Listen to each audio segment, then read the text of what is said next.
Bonjour, nous sommes le samedi 24 août 2024 et le sujet sera les obsèques d'Alain Delon qui est mort ce dimanche dernier à l'âge de 88 ans. L'un des derniers géants du cinéma. Mort d'Alain Delon, comment vont se dérouler les obsèques de l'acteur dans l'intimité de sa maison à Douchy, qui commenceront à 16h pour un enterrement vers 17h, avec une cinquantaine de personnes, donc de la famille et des proches de la famille. Après une vie sous les projecteurs, c'est dans l'intimité que famille et proches d'Alain Delon lui disent adieu samedi 24 août dans la chapelle privée de sa propriété à Douchy, dans le Loiret. Et donc une cinquantaine de personnes. Les obsèques du monstre sacré du cinéma français se tiendront à 16h, ont précisé ses trois enfants Anthony, Anouchka et Alain Fabien à l'AFP. Une cinquantaine de personnes, des intimes du clan Delon, sont conviées et attendues à partir de 14h. Et donc les téléphones portables devraient être retirés à l'ensemble des personnes présentes aux funérailles pour éviter qu'il y ait des fuites de photos et vidéos.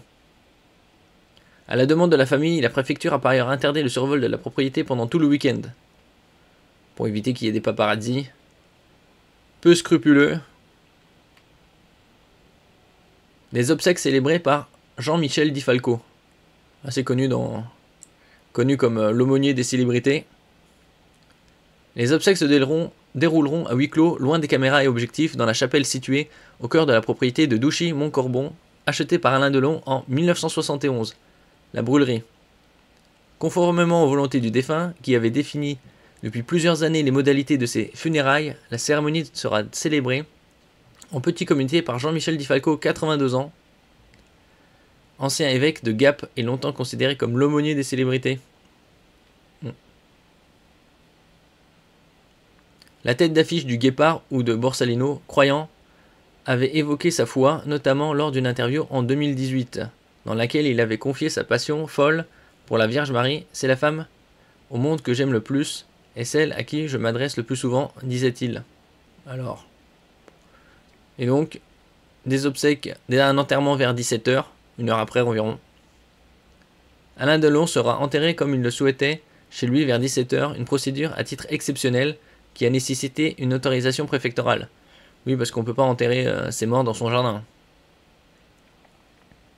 Je n'ai absolument pas peur de la mort, déclaré en 2011 l'acteur à Paris Match, qui a republié une photo de 2011 où il se tient à côté du caveau où il compte reposer, dans la chapelle qu'il avait fait construire.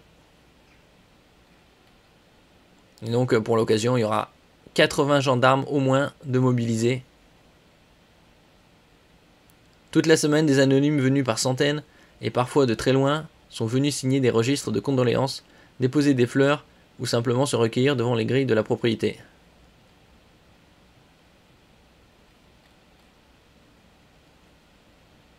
À la veille des funérailles, 2 de ses amis sont même venus en renfort pour préparer à temps les centaines de commandes qui doivent être déposées par les pompes funèbres pour les obsèques.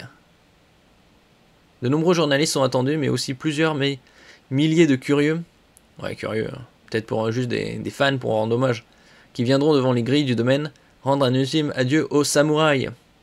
Au moins 80 gendarmes seront mobilisés pour sécuriser et surveiller les alentours de la propriété selon les autorités.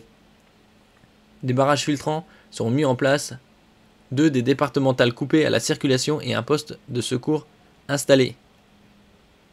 Un temps évoqué, l'option d'une messe dans l'église de la commune n'a pas été retenue par les enfants de l'acteur. D'après la mairie, une messe publique pourrait en revanche être organisée en septembre. Et donc, aujourd'hui à 16h, les obsèques d'Alain Delon, 88 ans. L'un des derniers géants du cinéma français. Merci pour votre écoute et à la prochaine.